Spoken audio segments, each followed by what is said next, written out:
सहना भवतु सहनौ भुनक्तु सह वीर्यं करवावहै तेजस्विनावधीतमस्तु मा विद्विषावहै। ओम शांति शांति शांति। नमः श्री शंकरानंद नमः Shri Shankaranand गुरुपादाम्बुजन्मने गुरुपादाम्बुजन्मने। सविलास महामोह सविलास महामोह ग्राहग्रासैक कर्मणे ग्राहग्रासैक कर्मणे।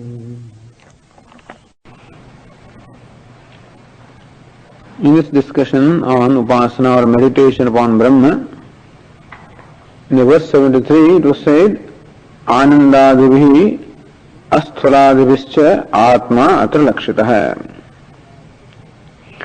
The question of this upasana or meditation comes when the direct knowledge is not. However, the basis of meditation also is the same.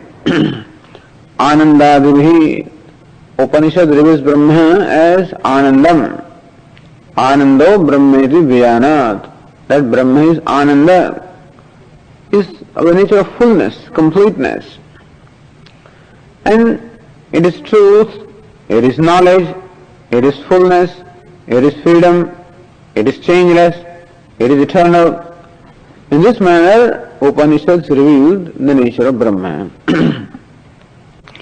When these words are uttered, if these words immediately give rise to the perception of what the words mean, then it is knowledge. But when they don't, then we can do what we call bhavana, meaning we can try to visualize or see in our mind the meaning of these words, or just suggest to ourselves that I am free, I am eternal, I am full, I am complete. So this kind of a bhavana or the attitude to maintain the mind is what makes it upasana. Or asthudadibhi, the Upanishads also present Brahma by negating the attributes. Not gross, not subtle, not tall, not short, not long, whatever. So not this, not this, not this. In this manner, the attributes or the qualities are also negated, qualifications are negated. In this manner also one can meditate upon Brahman as a self. Sohamasmi, that Brahma I am. Brahma which is Anandam, Brahma which is Satyam, Jnanam, Anantam, Nityam, Shuddham, pure, that I am. Or this gross I am not, the subtle I am not, the unhappy I am not, the happy I am not, the limited I am not, the bound I am not. In this manner also, by negating these notions also, one can meditate. So both these methods, both these descriptions which are given in the Upanishads of positively describing Brahman or dismissing or negating the attributes in Brahman, both these kinds of expressions can be employed. So Nitya Mukto Niranjanaha, Niranjanaha, I am taintless. Nitya Mukta, ever free. Sadashiva, ever auspicious. So this is how one can maintain this kind of an attitude. Sohamasmi, that I am, iti evam upasita. May one meditate, may one maintain a thought flow of this nature. This would be called meditation. Who will do this? Mumukshavaha. Those who are desirous of liberation, may they maintain this kind of thought flow in their mind. Then a question was asked, if one says Soham, I am that, then the wise man also says I am that, then what is the difference between knowledge or wisdom and this meditation? Then the verse 74 said, Bodho pastyor visheshah kahaiti said. If the question is, what is the difference between knowledge and meditation? Uchyate shunu, then the answer is given. Listen to that. Vastu tantro bhavet bodha. The knowledge takes place as determined by the object of knowledge, by the thing. In the knowledge, there is no use of free will. So when a knowledge of any kind takes place, the free will does not come into play. Then what we call the pramana and the prameya or self-effort does not come into play. In knowledge, no self-effort does comes in. For example, these words are uttered right now. So these words are heard. So this is what we call pramana prameya vyavahara. The words are those which are known, prameya. And ears are pramana, the means of knowledge. And then whether you like it or not, these words will be heard. And therefore, if you had the freedom, perhaps you would wish sometimes, sometimes you wish, had I not seen how nice would it have been. See, in India they say that on a particular day, which is the 4th lunar day in the month of Bhadrapada, it comes sometime in October, that's called Ganesha Chaturthi, the day of Lord Ganesha. It is said that that day you should not look at the moon. Surprisingly, it is considered to be inauspicious. And a bad thing, perhaps may bring in some bad consequences if you see the moon on that evening. Now, nobody wants to see the moon. People know. But still, sometimes you may look up in the sky and that very same thing you may see. So when the moon is there, when your eyes are also there, when the contact takes place, the knowledge takes place whether you like it or not. Thus, in any form of knowledge, there is no self-effort or free will involved. It is the object that decides what knowledge takes place. Suppose I look at the moon and I want to see the sun, that you cannot. Because it is the object that will decide what kind of knowledge will take place in me. Therefore, jnanam vastutantram. Knowledge always is that which is determined by the vastu or the object of knowledge. Whereas upasanam, whereas any karma, any action is called urushatantram. Action always is determined by the person. So in case of an action, it is a free will and the self-effort which is the primary thing. So upasanam or meditation also is an action. What kind of an action? A mental action. So this meditation also being the mental action has to be deliberately performed. So deliberation is necessary, has to be deliberately performed by the person, and therefore that the self-effort determines the action. Knowledge is determined by the object of knowledge and action is determined by the person, by the will of the person, the effort of the person. So this is the difference. And it's an important difference. So the idea is that here you have to make an effort. If knowledge is that everything is Brahman, that I am Brahman, suppose that knowledge is, but no effort is required in order to own up that knowledge once the obstacles are gone, because that I is ever shining. I or self is ever shining, and that alone is known as Brahman. Today that self is known as a limited being. So today also to know myself, no effort is required on my part because self is self-shining. And whatever notion I entertain about myself, I do them without any effort because that knowledge takes place effortlessly. And when the self is known as Brahman, then for the wise man, no effort is required to maintain that knowledge. Except, as we discussed several times, that there are obstacles like viparita bhavana, meaning dehata buddhi, that habitual identification of the body, etc. being there, again and again that seems to displace that knowledge. And therefore, effort in the form of nirudhyasanam is required in order to overcome what we call the habitual error.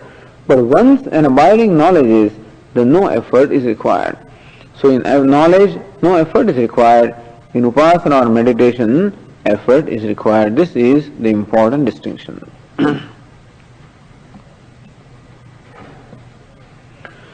Then, between the meditation and knowledge, there are other differences also. What are the differences that are being pointed out in the subsequent verses? Vailakshanyandra siddhe bodhasya hetvadikam darshayate. In order to show the distinction between the knowledge and meditation, bodhasya hetvadikam darshayati. The subsequent verses show what is the cause of knowledge and what is the result of the knowledge. In order to understand the distinction between the things, customarily what we analyze is what's the nature of the thing, what is its cause, and what is its effect. For example, what's the nature of knowledge, what is the cause of knowledge, and what is the result of knowledge. Similarly, what's the nature of meditation, what's the cause of meditation, and what's the result of meditation. So in order to show the distinction between the two, we show that in nature also they are different, in cause also they are different, and in result also they are different. And that is what is being done in the subsequent verse, Vichara Jayate Tyagana Slokadvayana. Next two verses show us what is the cause of the knowledge and what is the effect of knowledge.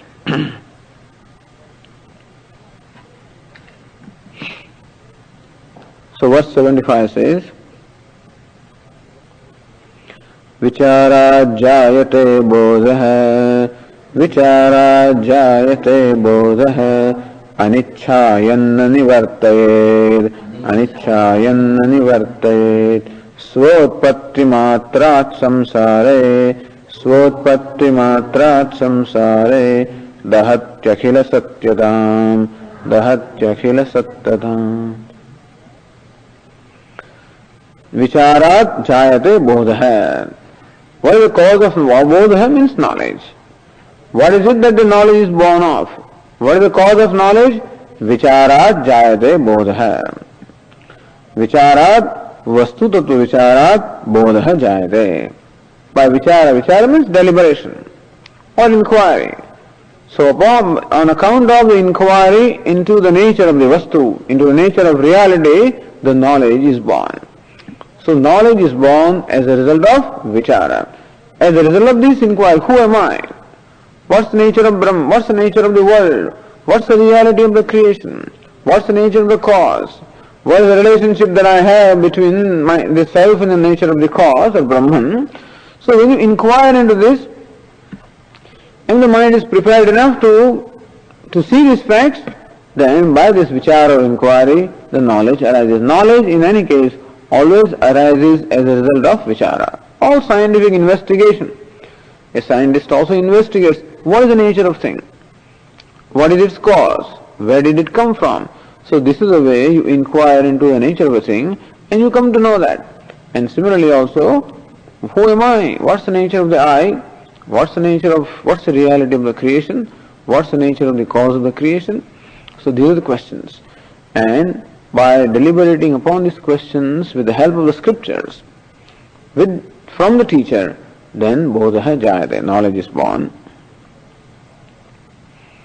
And when the knowledge is born, so when you expose yourself to the teaching, and when the mind is tuned up to the teaching and the scriptures, then you see the truth, whether you like it or not, whether you want it or not. Anichchayamna nivartayed. Just the author makes a point here.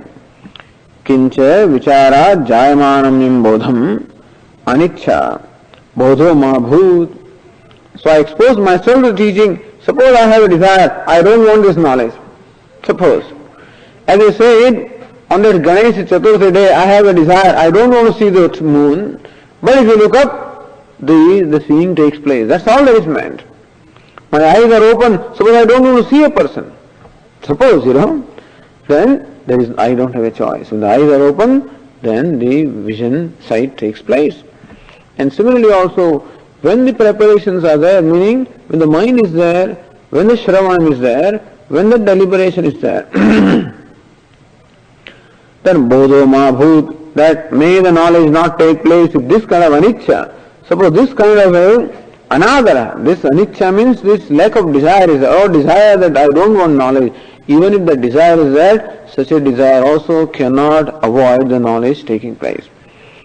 Meaning whereby that one's free will does not have a play as far as knowledge is concerned. Knowledge takes place as a result of pramana prameya vyavahara. Contact between pramana and prameya. Prameya in this case is self, which is always there, and pramana is that mind which deliberates upon the scriptures. So that is the pramanam. And the the knowledge which takes place, even the desire also cannot avoid it. So knowledge will take place whether one wants it or not. Not that anybody will want knowledge not to take place. In case, the idea is that just to show the distinction between knowledge and the meditation. That in meditation one's desire is required that I want to meditate because it's an action. It's a mental action. And therefore, action always requires one's desire. If I don't desire, then I will not act because action depends upon my effort. And I will be motivated to make an effort only when I desire to do that. So desire plays an important role with reference to action and therefore also with reference to meditation, which is mental action. But desire has no role whatever in taking place of the knowledge. That is the point that is being made here in order to show the distinction between both the knowledge and upasana meditation. Thus, by vichara the knowledge takes place. Okay. So this is the cause. Cause of knowledge is vichara. What's the result of knowledge? Svotpatti matrat samsare akhila satyatam dahati. Svotpatti matrat. By its very occurrence, what does the knowledge do? Samsara utpaddimanasya bodha swajanma matrat. By its very occurrence, samsare akhilasya prapanchasya satyatam dahati nashayati.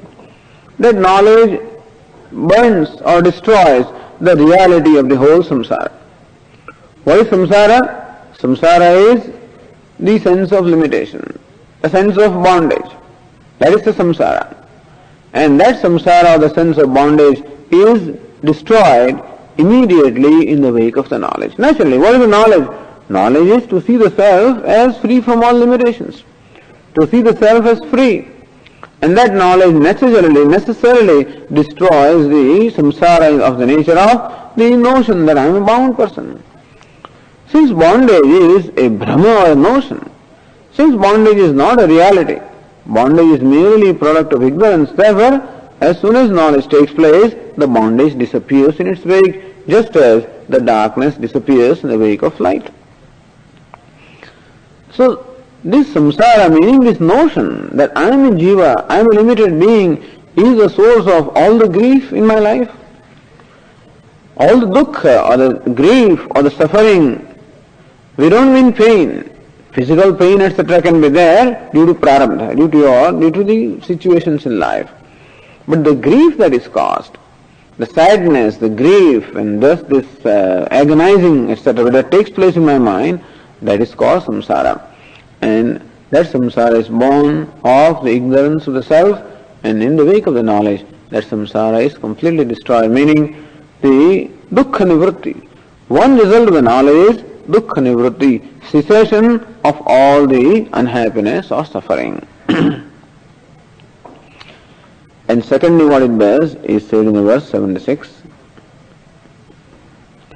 Tavata kritakrityasyan Tavata kritakrityasyan nityatruptimupagatah nityatruptimupagatah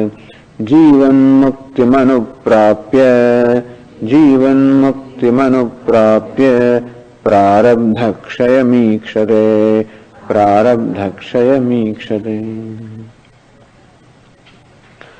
Tavata, by that itself, tattva-jnanotpatti matrena, merely by in the wake of the occurrence, in the wake of rising of the knowledge, kritakritya san, the person becomes kritakritya. Who is a kritakritya? Krityam kritam yena saha kritakritya. Kritya means that which is to be done. Kritam is done. So kritakritya is the person who knows whatever is to be done in life has been done. Meaning one gains this total fulfillment in life. This is kritakritya. So this is what the knowledge creates. Kritakrityada, or a sense of total fulfillment. Nothing remains to be done. But that would be very boring, isn't it? Suppose nothing remains to be done, then what would you do? So as somebody says, Swamiji, I would enjoy it. I don't want to be bothered, So people feel that if nothing remains to be done, then what shall I do? Enjoy it. You don't have to do something. After all, even doing also is for what? It's also for enjoyment. After all, you do something for what? For the sake of enjoyment. And therefore, all that is done, meaning all that remains is enjoyment. So kritakritya, meaning one discovers oneself as what one is looking for. Like the 10th man recognizing the self as the 10th man. And therefore, the purpose of search has been fulfilled. What more should he do? He need not do anything. He can rejoice the fact that I am the 10th man. That's it. So dukkha nivritti, all the sadness and whatever there was because the 10th man was lost, it all goes away. And anandavapti, attainment of happiness. Hey, I am the 10th man. That's wonderful. So kritakritya san, one understand oneself as kritakritya. Etad buddha buddhiman syat kritakrityasya bharata. We are chanting this in the 15th chapter. Iti guhyatamam shastram idamuktam mayanaga. Etad buddha buddhiman syat kritakrityasya bharata. Lord Krishna says in the last verse of the 15th chapter, Iti guhyatamam shastram idamuktam maya anagha. Addressing Arjuna, Lord Krishna says, Hey Anagha, O sinless one, iti in this manner, guhyatam shastram maya idamuktam. This shastram, the whole scripture, guhyatamam, which is the greatest secret, maya uttam, has been told by me. So this whole scripture, among which is the greatest secret, has been told by me. Etad buddha buddhiman syat. Knowing this secret, meaning knowing this, gaining this knowledge, buddhiman syat, one becomes buddhiman, one becomes intelligent. So buddhiman meaning one possessed of buddhi. Buddhi means intellect. So one becomes possessed of intellect, one becomes intelligent. Well, everybody is intelligent. But this matu pratyaya is applied in a sense of something that is distinct. This person is distinctly intelligent, inasmuch as he knows what is to be known by the buddhi, what is to be known by the intellect. Kritakrityasya bharata. Hey Bharata, hey Arjuna, he becomes kritakritya. He becomes one who has done whatever is to be known. Whatever is to be done in life, he has done.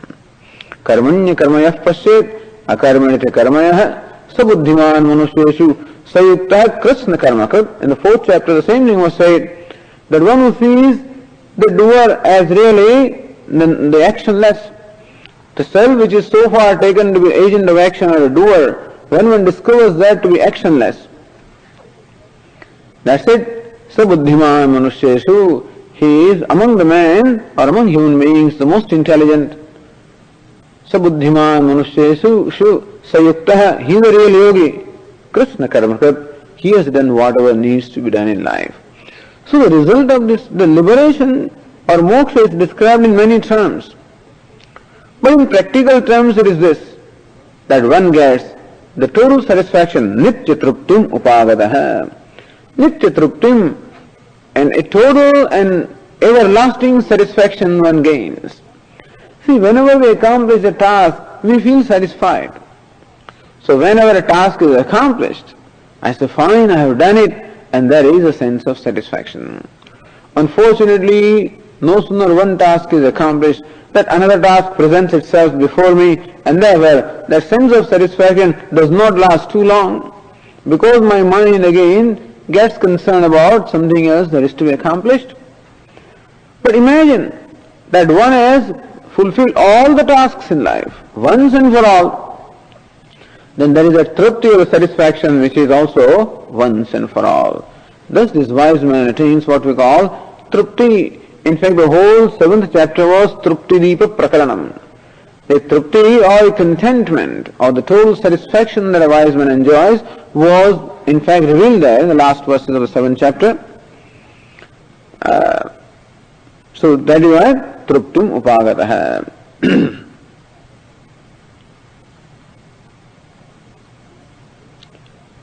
Jivan muktim anuprapya. So the everlasting satisfaction he enjoys because he sees himself as that which is accomplished. He sees himself as accomplished person. samsiddha. He becomes accomplished, meaning he has accomplished whatever is to be done, accomplished in life. Jivan muktim anuprapya. He becomes liberated even while being alive. Jivan mukta. In this life itself, he becomes liberated or free. Because what is bondage? I must do this. See, bondage also can be understood in different ways.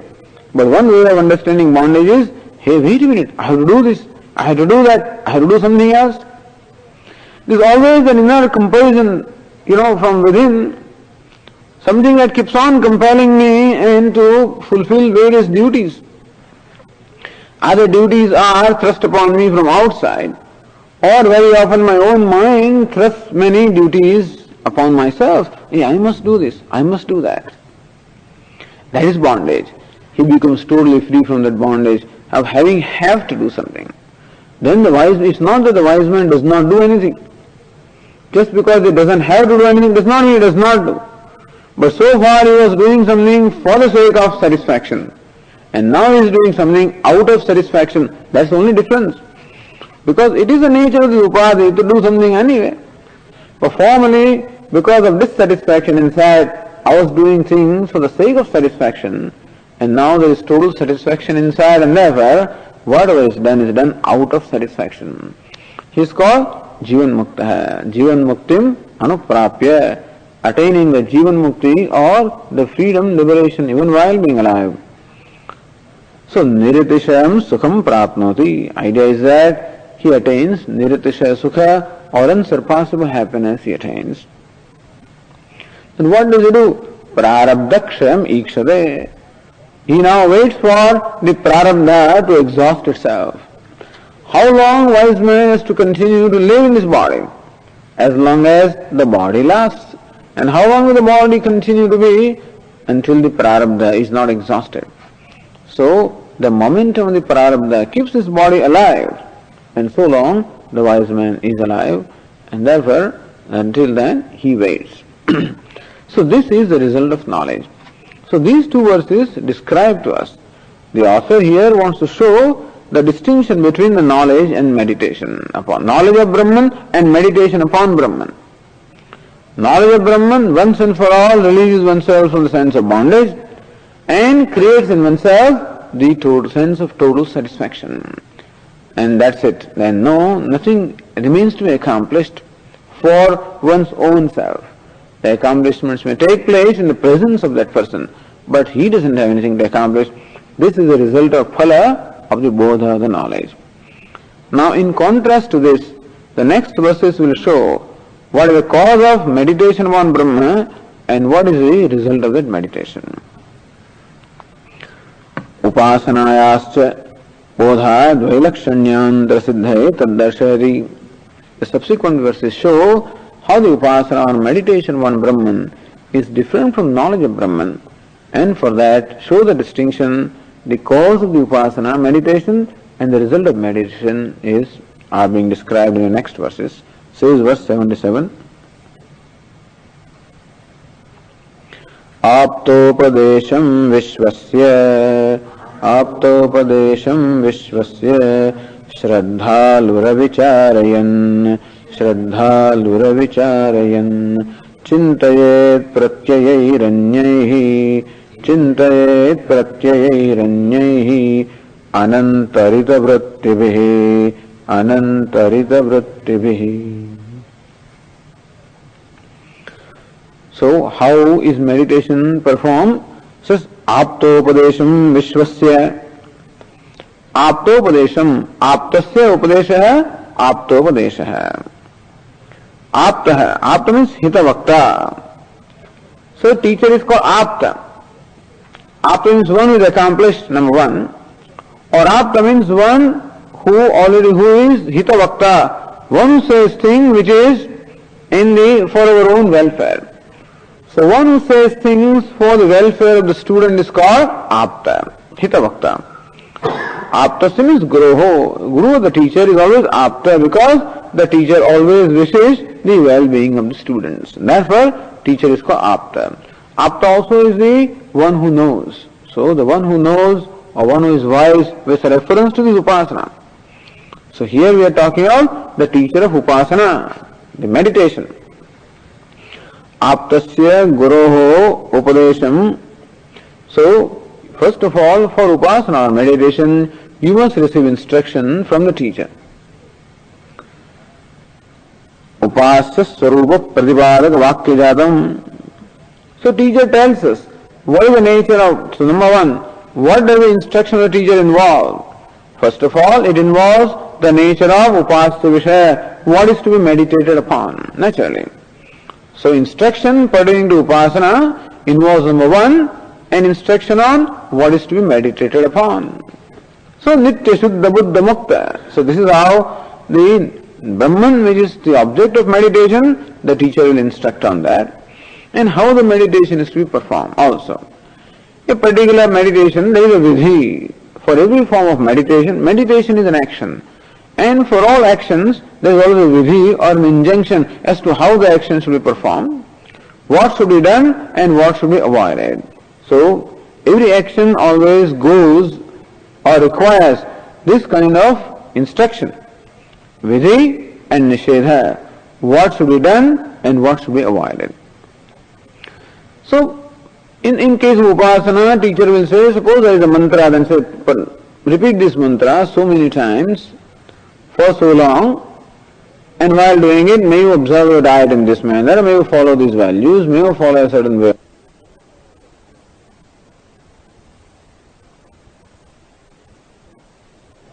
So this is what one has to learn from the teacher. Now, meditation always is pertaining to something that is not known or something that is not evident. Knowledge pertains to that which is evident to me, and meditation or upasana pertains to that which is not evident. For example, when I look at Dakshinamurti here, this vigraha, the image, then what is evident is image of Dakshinamurti, and therefore when I know that as an image made of stone, then that is a knowledge. However, whereas there is only an image in front of me, in my mind, if I meditate upon the principle that is Dakshinamurti as Lord, then actually the Dakshinamurti is not evident to me. It's not in what is in front of me is an image, and what I am meditating upon is the principle. So I do some superimposition upon this image and meditate upon the principle of Dakshinamurti in my mind. And therefore, upasana or meditation always involves what we call adhyaropa or superimposition. That what is given to me is a small black stone. So may you look upon this Shaligrama as Vishnu. So what is there in front of me is Vishnu, is a deity having 4 arms and having different weapons, and so the description is there. So what is in front of me is a black stone, and what I meditate upon is a Devata, is God having that form. And so there I meditate upon something which is not an object of my knowledge. So meditation is always for something that is away remote, knowledge of something which is evident in the vicinity, and meditation is something that is not immediate, that is remote.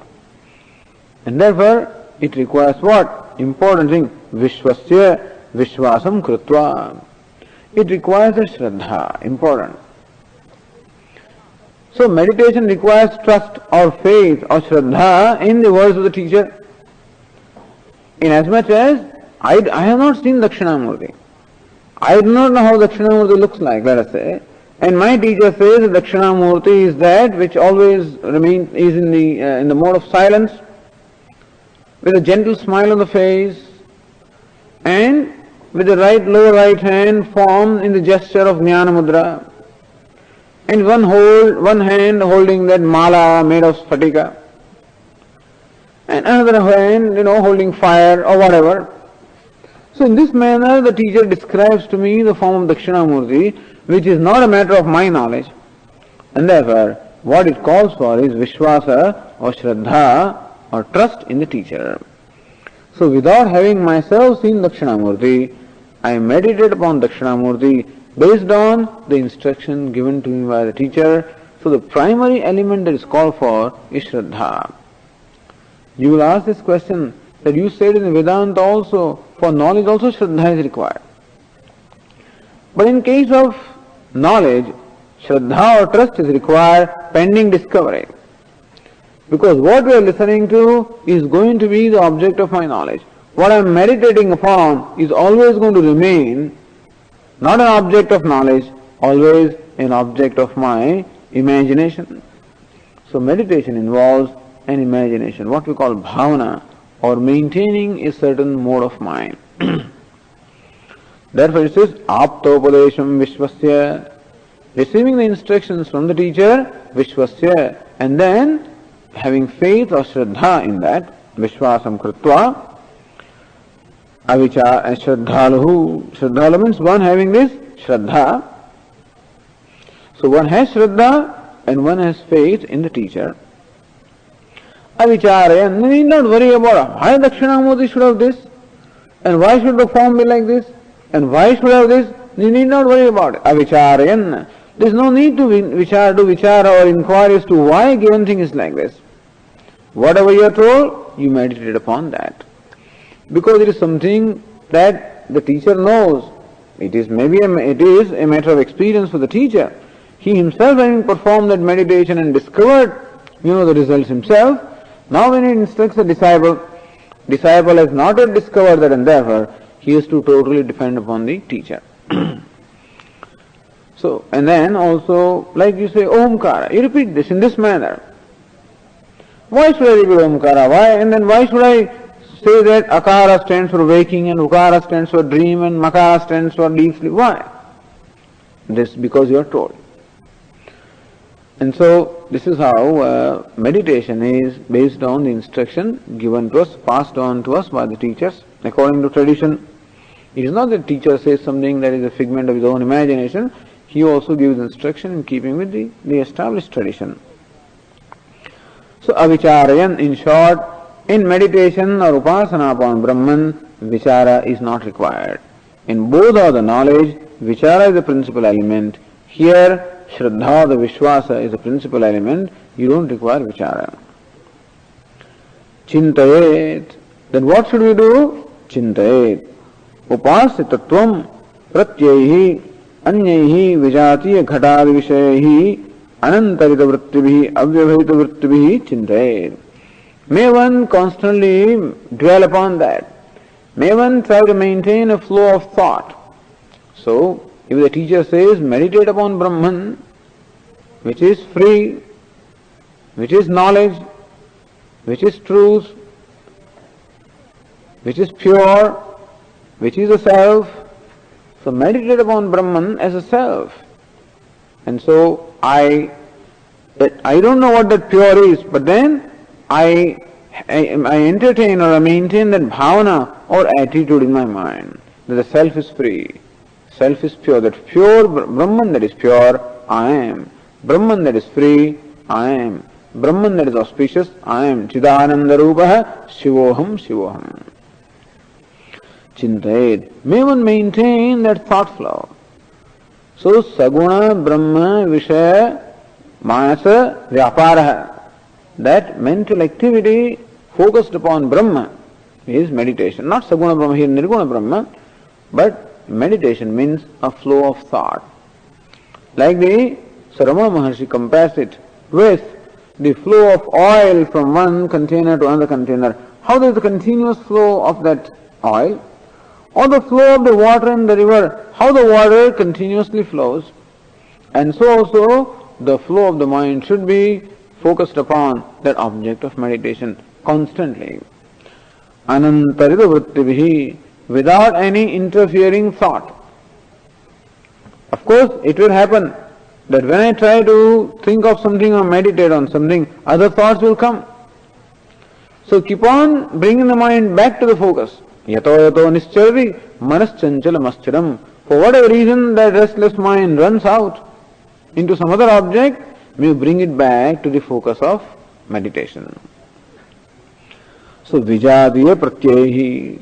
May that flow of thought be devoid of any interference by the thoughts of different kind. Like ghatad vishayahi. See, normally the mind is thinking of all kinds of sense objects. ghata, pata, matha, etc. So since the mind has been thinking like this, it is natural that these thoughts will come. And they will interfere in my meditation. And then may one, by constant attempt, maintain a constant flow of the thought centered upon the object of meditation. This is the nature of meditation. Next question is, Kiyantam kalam chintaye. Please tell us, how long should we do this? How long should I meditate upon Brahma? Then the question is answered in the verse 78.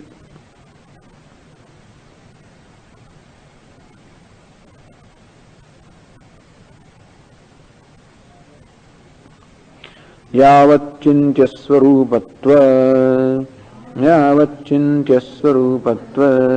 abhimanasvasya jayate tavad vichintya paschatya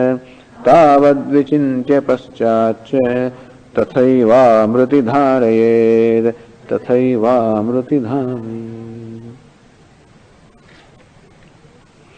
Yavat chintya swarupatva abhimana swasya jayate. To describe this process of meditation, an illustration that is commonly given in the scriptures is Kita Bhramara Nyaya. It is said that Kita, a worm, becomes Bhramara, a wasp. A worm becoming the wasp. This is the story. It is said that this worm, the wasp apparently lays the eggs, and from that a worm comes out. And we have seen the wasps, how they, in India you can see many of them in a particular season, in the sometime in the August, September, those days. That wasp brings the clay, and with the clay it makes a small little home with a small aperture, and in that there is a worm that is placed there. And the story goes that the wasp returns again and again, and then stings that worm. That worm has tremendous pain, and therefore again and again the wasp comes and stings, and so out of pain that worm is constantly, out of fear, always thinking of the wasp. So that worm supposedly maintains out of fear a constant thought flow of wasp, and it becomes wasp. So we do see a wasp coming out of that thing anyway, and so therefore from this observation there is this nyaya, or this rule of Kita Bhramara Nyaya, the worm becoming a wasp. Whether this is scientific or not, it is perhaps not very material. People question, no, it cannot happen that a worm becomes a wasp, whether it does or not. But in meditation, this rule is very applicable. You are what you think, you see. Today, of course, they say you are what you eat. But then, what you think is based on what you eat. Because the food that we eat influences our mind, and therefore, what we eat is what we think, and what we think is what we become. But in general, the mind can be compared to like wax. How wax? When it is warm, then it can be formed into any shape, and then it will assume that shape. And similarly also, mind can be molded into whichever form we want. Therefore, this meditation upasana is an extremely important thing. Because our mind constantly meditates upon one or the other thing anyway. It constantly thinks. And sometimes when there is an extreme attachment or aversion or what it is, then it meditates also constantly on that object. And it builds up and it becomes that. That is how either our very often our relation and our anger and our all frustration, all of these are results of build-up. So we know very well that if a person entertains the thoughts which are pure or beautiful, the person also becomes beautiful. And if for whatever reason person entertains the thoughts which are evil thoughts, we find that the person becomes evil. In fact, the whole personality will reflect that, what is there in the mind, including the body also reflects. So there is a science which says that you can tell from the face of the person, what he's thinking. Some person looks like a cat, and somebody to him looks like a dog, and to some he looks like this, and that's how you can see what kind of thoughts are there, in the mind of a person. Anyway, but the idea is, here you become what you think. So, as you think, so so you are. This is the principle of meditation. That is the reason why in the Vedic culture meditation has been given so much importance. And Yoga Shastra gives importance to this alone. That may you maintain a flow, a deliberate thought flow. How long should you and there is, of course, while you do this meditation, there is what we call bhakti or devotion, and there is a commitment, and there is an identification, because I am free, I am free, I am Brahma, Soham, Shivoham, Shivoham, Shivoham. You keep maintaining this thought constantly.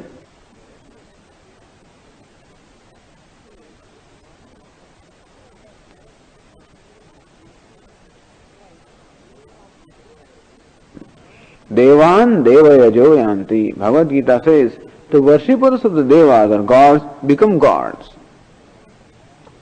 Mad Bhaktayanti Mamapi. Those who worship me, they become me. So whatever we worship or whatever we are devoted to is what we shall think, and what we think constantly is what we become. So today what we are is a product of what all we have thought. So Kathopanishad says, Yatha karma, yatha shrutam. What determines my next birth? Yatha karma, yatha shrutam. In keeping with the karma or the various rituals and actions that I perform, and yatha shrutam, whatever kind of meditations and attitudes I have entertained, so they become the resultant of that determines my destiny. And so here also constantly meditate upon Brahman. Then with an identification, I am Brahman, then ultimately abhimana swasya jayate. Chintya swarupatva abhimana. Abhimana means one identification. Until there arises an identification with what you are meditating upon, until then one should continue to make an effort. So if you constantly think of Rama, Rama, Rama, Krishna, Krishna, or Christ, or whatever it is, constantly the mind thinks with devotion and commitment, then that is what it becomes. And this is the purpose of meditation. We want to do this. We want, in fact, to make our mind, suppose you want to make your mind pure, beautiful, or whatever, then may you take a particular object of meditation and may you focus your mind constantly on that. And what sort of object of meditation should we choose? That which inspires us, that for which we have devotion. Suppose Dakshinamurti inspires me and invokes in me a devotion, then I constantly think of that form, or constantly think of what Dakshinamurti stands for. And to be sure, if you do this for a great length of time, then the mind becomes that. Tavat vichintya. So yavat chintya swarupatva abhimana swasya jayate. Until the time when there is abhimana or identification with the what I am meditating upon, tavat vichintya. So long one should maintain this thought flow. So long this effort on meditation must persist. Paschatya, then should I stop? He says, no. Paschatya, then also. Tasaiva amriti dhare. In the beginning, as long as that identification is not arisen, there is an effort. But subsequently also, amriti, until the death, tasaiva dhare. Dharana means concentration. That may one maintain one's focus upon that same object of meditation until death. In short, this is an effort until death, and until any number of lives also, until you develop that identification with the object of meditation. So in Upanishad we find many kinds of meditations being described. Meditations upon prana, the vital air, meditations upon Hiranyagarbha, meditations upon different devatas, or meditation upon Brahma with different attributes. And they say what the result will be if that meditation really is performed diligently, with all sincerity and devotion, and then one becomes that object of meditation. And then one should maintain that, one should keep that focus until amriti, until one's death. This is how long should you do? All the time. How can it be? Is it possible? Have you ever seen such a thing happening? Upasakasya तद्रूपत्वाभिमानम् उदाहरण प्रदर्शनेन spashtīkaroti. How upasaka or the meditator, how he becomes identified with the object of meditation. Udaharana pradarsanena spashtīkaroti. The teacher here makes that idea clear by giving an illustration, by giving an example from the Upanishads. So the following verse is an example from Chandogya Upanishad, where one meditation, one brahmachari, one upasaka or meditator was totally identified with the object of meditation, and Chandogya Upanishad talks about that, and that is what the next verse says. ब्रह्मचारी भिक्षमाणः युतः संवर्गविद्यया संवर्गरूपतां चित्ते धारयित्वा ह्यभिक्षते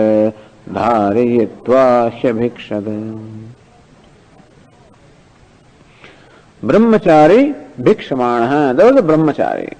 Brahmachari means the one who is in the first stage of life. Well, there is a sannyasi. A brahmachari is the one is celibate, and also who leads the life of either study or in this case meditation. And how does this sustain himself? By bhiksha. So two persons are allowed to get food by bhiksha, a brahmachari and a sannyasi. So there is a sanction that they can go out and stretch their hand, stretch their arm, and somebody will give them the food. And that is how a brahmachari who was doing meditation upon so-called samvarga vidya. So Chandogya Upanishad in the 4th chapter describes samvarga vidya. Vidya means meditation. What is samvarga? Samyak vrunte iti samvarga. That which very well swallows is samvarga. So this meditation upon swallowing or meditation upon absorbing everything. So that is said that this vayu means air. So air is that which absorbs everything into itself. And the Upanishad says that when the fire is extinguished, where does the fire merge into? The fire when extinguishes, then it merges into air or the vayu. The sun, when the sun sets, then what happens to it? Sun also merges into vayu. When the moon sets, what happens to it? Also merges into vayu. And when the water also gets dried up, where does it get merged into? It gets merged into vayu or the air. By vayu here we mean the prana, the samashti prana, or the total vital force. So this is how the meditation is given there. It's called samvarga vidya or meditation on this principle of absorption or swallowing. So vayu or the air, the samashti of the total air is that which swallows everything into itself. The fire also is swallowed, the water also is swallowed, the sun also is swallowed, the moon also is swallowed, and that vayu I am. So at the level of what we call adhidaivika, at the level of the cosmos, the vayu swallows all this. And at the level of individuality also, the vayu swallows the four. The sun at the cosmic level stands for the eyes at the individual level. The moon at the cosmic level stands for the mind at the individual level. The fire at the cosmic level stands for the speech, because fire is the presiding deity of speech. Sun is the presiding deity of eyes. Moon is the presiding deity of mind. And fourth is water. And here the fourth is the shrotra or the faculty of hearing. It is said that even at the individual level also, these four devatas. So at the total level, cosmic level, the four devatas or gods are the sun, moon, fire and water. At the individual level, these four devatas are the eyes, the ears, the mind and the speech.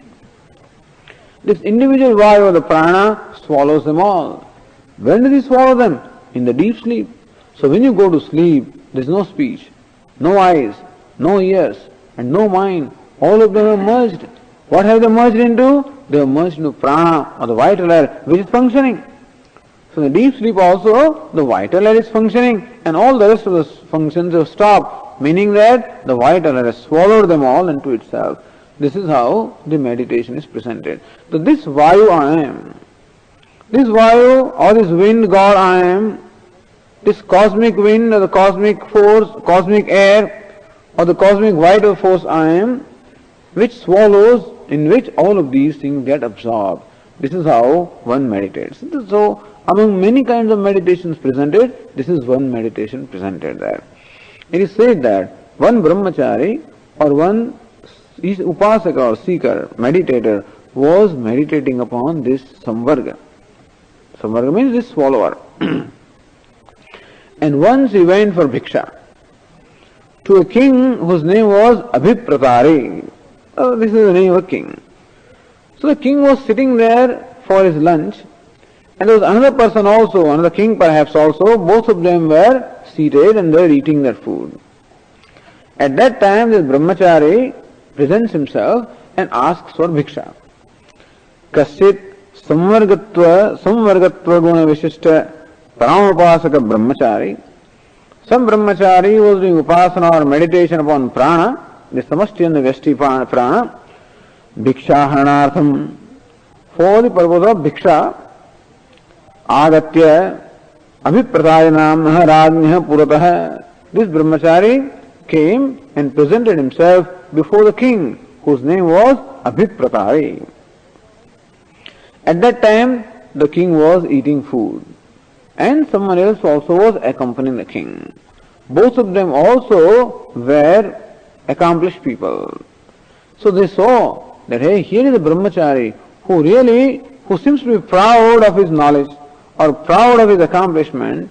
So let us see what he says. We are not going to give him any food. Let us see what he says. So therefore, they did not offer any food to this brahmachari. Then, what did this brahmachari say? Says, Mahatmanas chaturah devah ekah sajagara bhuvanasya gopaha. The brahmachari says to this king and his other friend that, look, ekah devah, there is one devata, one god. He meant Vayu. Chaturah Mahatmanah Jagara. This one devata of the Vayu, this god, has swallowed these four devatas, the four gods, namely the fire, sun, moon and water. Bhuvanasya gopaha. And who is this Vayu? Bhuvanasya gopaha, the one who protects the entire universe. Tam kapeya na abhipashyanti martyaha. Hey Kapeya, addressing the king, Abhiprata Kapeya, because he was born in the Kapi, in the family, in the lineage of Kapi, and therefore he was called Kapeya. Hey Kapeya, hey Abhipratarin, this devata who protects the whole creation and who swallows all the rest of the four devatas, him the Martya, the mortal ordinary people do not see.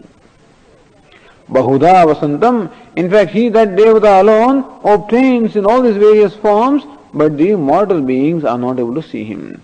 Because those who are not meditated upon, they do not know. So they do not see him. And then he says further, Yasyevaya tadannam tasyen dattam. Who am I? I am that prana. I am that Vayu who swallows everything. Meaning I am the swallower. I am the universal eater.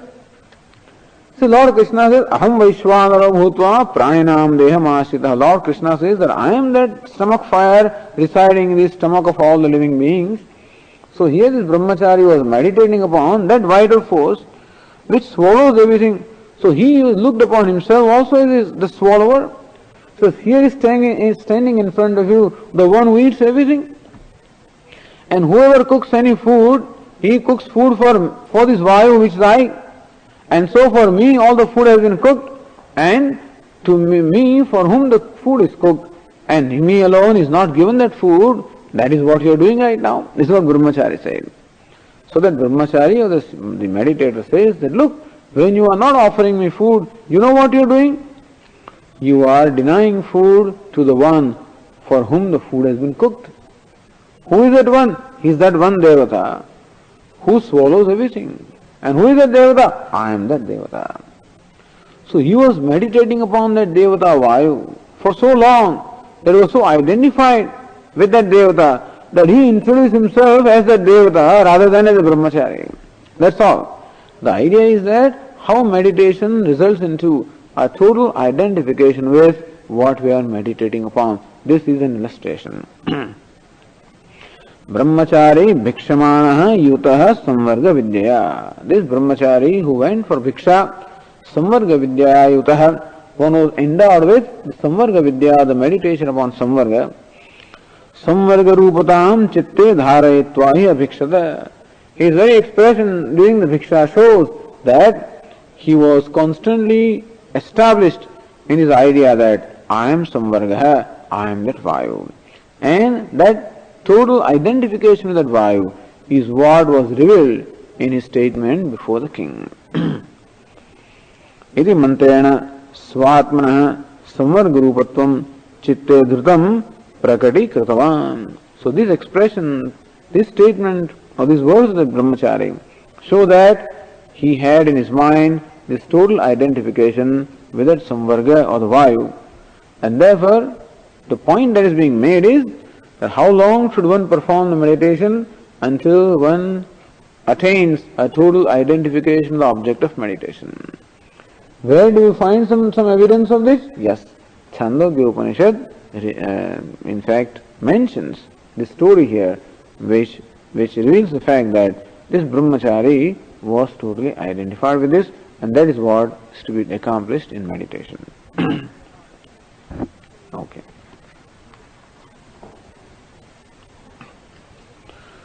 Om Purnamadah Purnamidam Purnat Purnamudachyate Purnasya Purnamadaya Purnameva Vasishyate. Om Shanti Shanti Shanti.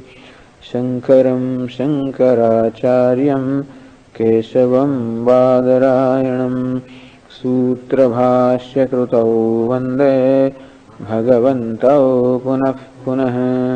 Ishvaro Gururatmedi Murti Bheda Vibhagine Vyomavad Vyapta Dehaya Dakshinamurtaye Namaha.